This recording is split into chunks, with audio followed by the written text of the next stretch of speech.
It's always exciting on a panel to have people really coordinating what they're saying, and that's the case with Scott and Kesten. So often we put together panels that are so disparate that they don't relate and kind of overlap each other.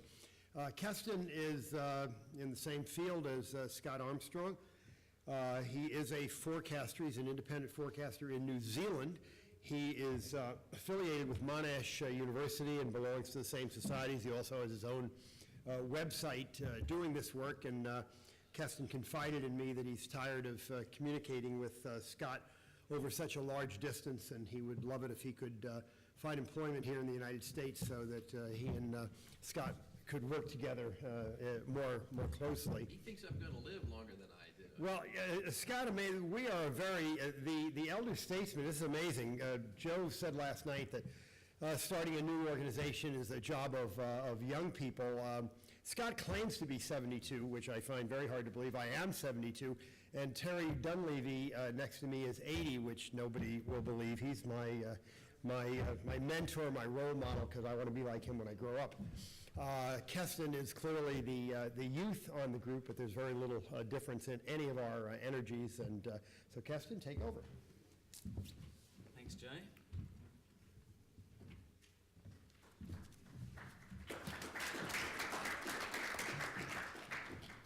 Thank you for the plug. Now I'm talking in most part based on a paper that will be published in the International Journal of Forecasting in the next few months that has the same title as the title of my talk. It's a paper with Scott Armstrong and Willie Soon, but I'll also be introducing some new material as well. So we're interested, as Scott explained, in forecasting for the practical problem of public policy decision making. And as forecasters, we look at the temperature series, and we see that it has these characteristics, that there is no persistent trend. I mean, the trend all depends on which period you look at. There are apparent short and long-term trends, and I say apparent because most of you will know that if you create a series of random numbers with drift, you will see surprising patterns of long duration in there. The apparent patterns have got varied length, and the trends reverse without warning. Just to illustrate that, here is a series of Antarctic temperatures. We're concerned with forecasting global mean temperatures, but for longer series, of course, global series aren't available except as averages of small numbers of proxies. So here is the Antarctic temperature for the last 800,000 years up to 1950, and as you can see, it exhibits those characteristics that I've described. I mean, it's tempting. As humans, we're tempted to see patterns there, and if there are any patterns, they're rather irregular. There's nothing in there that would tell us that when there's going to be a turning point until after it's happened. So you're here to look at a more recent series. This is, in fact, global mean temperatures, or it's global mean temperatures as measured by the Hadley Centre at the UK Met Office. And this data is available from 1850 up to date. They take readings from thermometers at weather stations around the world, and they create a big average. So it is it is intended to be a global mean temperature representation. It's not a satellite measure, which, as I understand it, does do a genuine job of this. This is an approximation. There have been some criticisms of how good an approximation it is. For example, McKittrick and Michaels, who are speaking here, have argued that from I was expecting to be able to walk in front of the chart to gesticulate, but from about 1975 through to 1998, that upward trend in temperatures, they argue, has been overstated by perhaps a factor of 2. So there's a lot of uncertainty about this data, but broadly it shows a similar up and down, some runs going up, some runs going down, no clear patterns there. So in this situation, as forecasters, we know from the research from many years of forecasting that it's a situation that calls for conservatism. You shouldn't, in these situations, extrapolate recent trends, because you're likely to be less accurate than looking at long-term averages, because you don't know enough. So that's the starting position. So we looked at a benchmark forecasting model that says, looking at that series, perhaps the best we can do is to assume there is no change, that future temperatures will be like present temperatures. So that was our starting point as forecasters for looking at a scientific forecasting model. And then we can talk about seeing whether we can do better or not, what the benchmark model tells us about the forecastability relative to the problem we're interested in, which is public policy decision making. So our model is a very simple one. It says that the temperature over the next 100 years will be the same as the temperature was last year. Simple as that. That's the benchmark model. So we then set about validating or evaluating that model, and this is how we did it. We used that Hadley series, and the technical name for it is there, HAD-CRU3, best estimate. So we use that series because it gives us 158 years or so of data, of annual data that does purport to represent annual mean temperatures. And we then said, right, well, think of us as Victorian gentlemen in 1850, and we're saying, okay, we want to forecast out for the next 100 years. My benchmark forecast is that for the next 100 years, the temperature will be the same as it was in 1850. So from 1850 all the way through to, from 1851 all the way through to 1950, I expect the temperature to be the same as it was in 1850. Then next year, he's got another year of data, and he makes the same prediction using the 1851 data. And so that's in effect what we did, and we ended up with rolling forward like that, nearly 11,000 forecasts across all those horizons. And then we calculated the errors against the Hadley data that this Victorian gentleman would have made. So if any of you haven't read ahead and looked at the material that we've put out, would anyone care to hazard a guess as to what the average error for 50-year ahead forecast would have been that this Victorian gentleman made? Anyone like to have a stab at that? Degrees centigrade, absolute errors and degrees centigrade for 50 years ahead. Sorry? Half a degree? Hundreds of degrees? Hundredths of a degree. Anyone else? Well, I'm surprised by your estimates. I think I must have been giving too many clues away there, because there we are. If you read on the chart there, you can see that the lower line is the mean error, mean absolute error, and it's about 1/4 of a degree centigrade for a 50-year horizon. About half a degree Fahrenheit. So that's the errors our Victorian gentleman would have made. And in the worst case, you can see the top line there. I mean, those are the absolute worst errors for each of those 100 horizons, and they're only getting up to about a degree Celsius or so.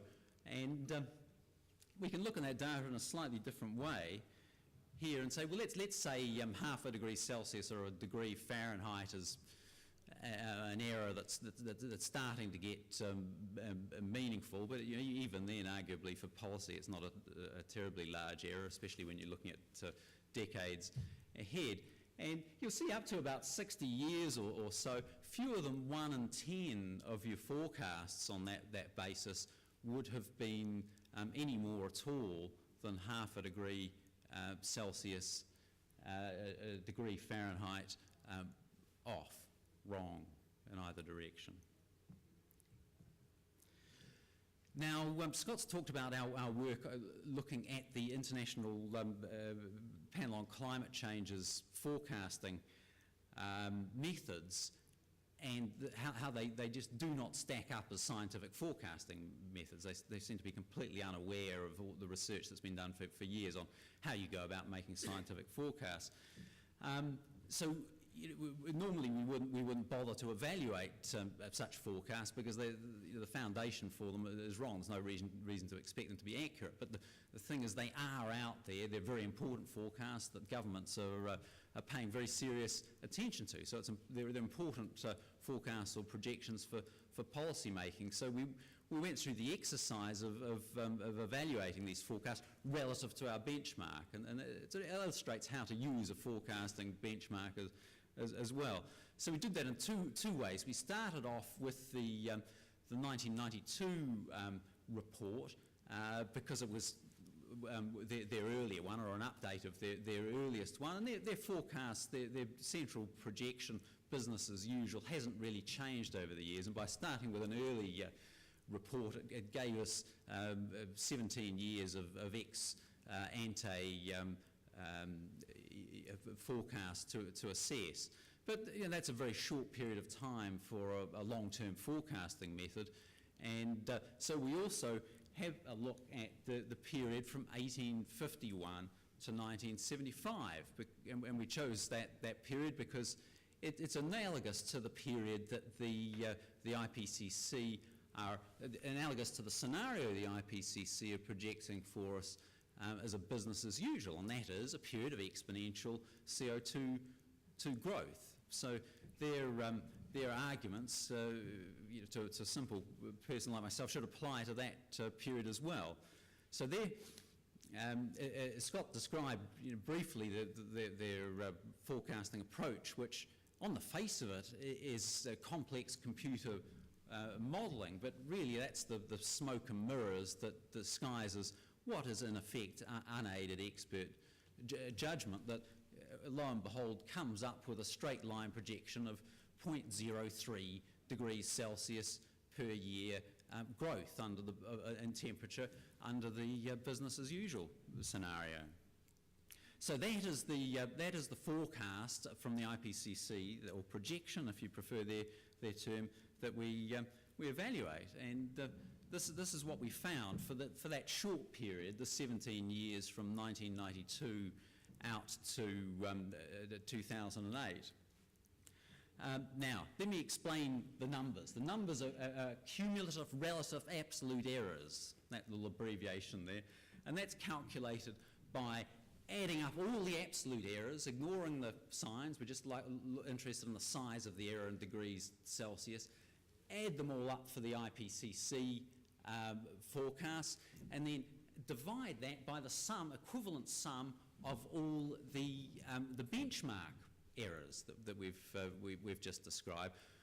Divide the two, and that ratio, if it were 1, it would mean that the IPCC errors were the same size as the benchmark errors, and if it's less than 1, which is what you hope for a good forecasting method, that means the IPCC errors are less. And you'll see, looking at the top line with the N of 17 just means we started in using the 1991 figure and added 0.03 to each year for the IPCC, and said the benchmark, well, the 1991 temperature is our forecast all the way through, so as the forecasts were intended. And on that basis, if we evaluate the two sets of forecasts using the University of Alabama's satellite data, then the IPCC errors are nearly twice as large. They're roughly the same size if you use the Hadley data, and if you do forecasting on a rolling basis to get more forecast, the N of 136, the IPCC errors are somewhat smaller, but essentially the same as the benchmark errors. So we then, so that's a very short period, so not a terribly good test. At that point, we're saying, well, you've spent billions of dollars producing their forecasts, and depending on how you measure it, really there's not much gain and possibly a big loss by using this method. When we look at that IPCC projection rate, oh well, here's a little summary here on that difference. If we take one of the University of Alabama Huntsville data assessment on the rolling basis, the difference amounts to about 0.01 degrees Celsius. So no policy implications in that at all. But for policy, we are interested in the longer period. And so here's our forecasting evaluation for using the 1851 to 1975 period. And we've only got Hadley for that period. The Alabama Huntsville satellite data has only been available since '79. So the top line is, if we were back in end of 1850 and we extrapolated out that IPCC forecast of 0.03 right the way through to 1975, and if our Victorian gentleman said, well, perhaps temperatures will be the same, that's the benchmark, and the Hadley errors, the 0.03 errors, are 10 times greater than simply assuming that all the temperatures from 1850 right through to 1975 are going to be the same as that 1850 temperature, 10 times larger. On a rolling basis, stepping forward, our Victorian gentleman, as he gets a year older, revises both his IPCC style and his benchmark forecasts. On that basis, we're looking at nearly 8 times larger errors. The errors from the IPCC projection are 8 times larger than assuming there's no change. And there's a little bit of a breakdown, the next 3 rows there for different time horizons. So 1 to 10 year forecasts, the difference isn't so great. The IPCC errors are about 50% larger. But as you can see, the size of the error expands rapidly as the horizon lengthens. So on the basis of that data series and that kind of analysis, we thought we'd better work out what Scott's odds are in his bet with Al Gore, and using the Hadley data, Scott's effectively taking our naive benchmark, Al Gore effectively taking the IPCC 0.03 degrees Celsius a year, and we would expect on that basis, on the basis of that historical data, that Scott's got a 0.54 chance of winning the bet a year ahead, but his bet is over a 10-year period, so he's got better odds than that of 0.68. But of course, this analysis is based on what we now know, and in retrospect was a relatively warming period. So, but if we think about the long history of global temperatures, and here's one representation. I see Bob up the back there who loves to throw up geologically long periods of temperature where you get these enormous fluctuations over even longer periods of time. We know that temperatures can reverse at any time. So we think that Scott's odds are somewhat better than those figures would suggest.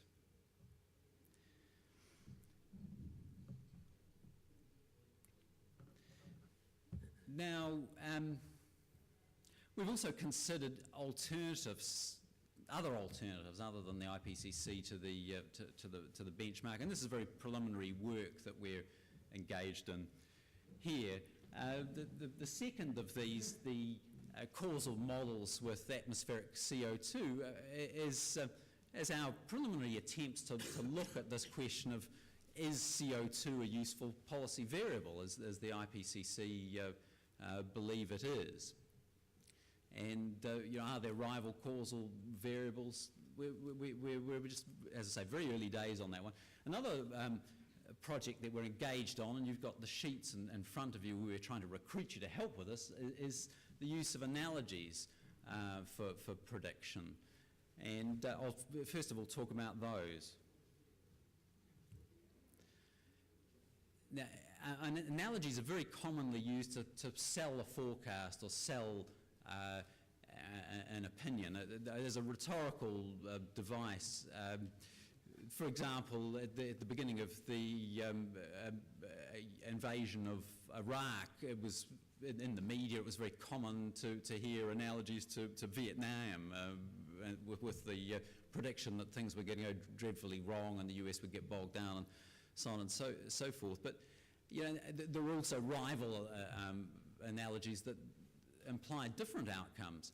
So really, they're not very useful for forecasting in that ill-disciplined way, where people are using analogies to support an argument, or where they're using the first analogy that comes to mind because of it's so prominent in their minds.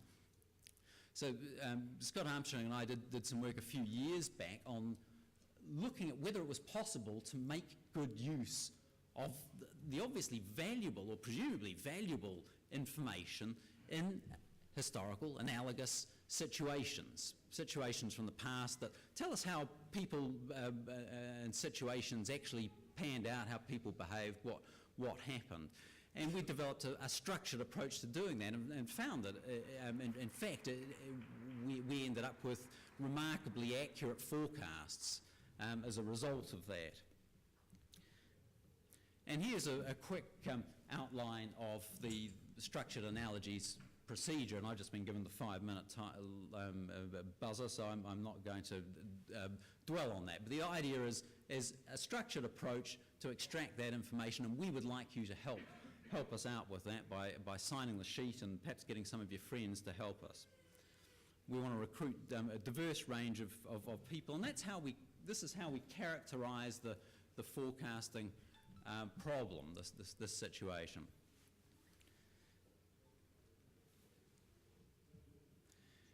Now, causal model test, and we've had a quick look at the CO2 versus temperature data, and we've had a look at two different models. One, the first differences, also we've looked at levels, and the idea was we estimated the relationship between CO2 and temperature changes using the 1850 to 1899 data, and then as with our previous exercises, we then start stepping through history, forecasting out 1 to 100 years ahead. And this approach gives a considerable advantage to the CO2 hypothesis, because we're using actual measured values of CO2 as the input variable, as the independent variable, rather than having to forecast it. But we're interested in, if it were possible to turn the dial on CO2 as a policy variable, what effect would that have on temperature? What does the data tell us about that? And I won't ask you for your opinions on that.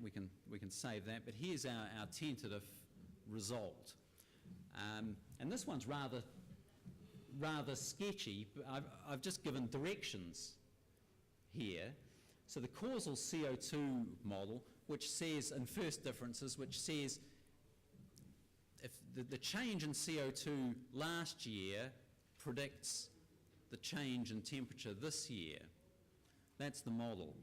And I haven't bothered providing errors or sizes of coefficient because the coefficient estimate was negative. So the implication of this model, estimated on the official data, is that on a first difference basis, if you increase the CO2 last year, you will decrease the temperature this year. When we estimated in levels, not surprisingly, because CO2 trends broadly upwards over this time, as do temperatures, we end up with a coefficient of the right sign, if you believe in the CO2 causality. But what are the implications of that? The implications of that, if you accept our estimates, is if you struggle desperately hard to reduce CO2 emissions by 20%, that you will end up with either an increase in temperature, if you use the first differences model of 0.02 degrees Celsius over 100 years, or 0.05 lower on the levels basis. So even on the levels basis, over 100 years, going through the pain of reducing CO2 emissions by 20%, you get very little change in temperature. And similarly, down the bottom of the screen there, you'll see you will, at best, on our levels model, end up with 1/4 degree Celsius less warming 100 years' time from now if you reduce human CO2 emissions to 0. So that's what the data says on the first pass. And so we're wondering whether that perhaps the CO2 relationship might be spurious as a policy variable. And so to sum up, there we have it. Jay's calling quits for me. I don't think I need to summarise because I've said it all. Okay, great, Kesten. Thank you.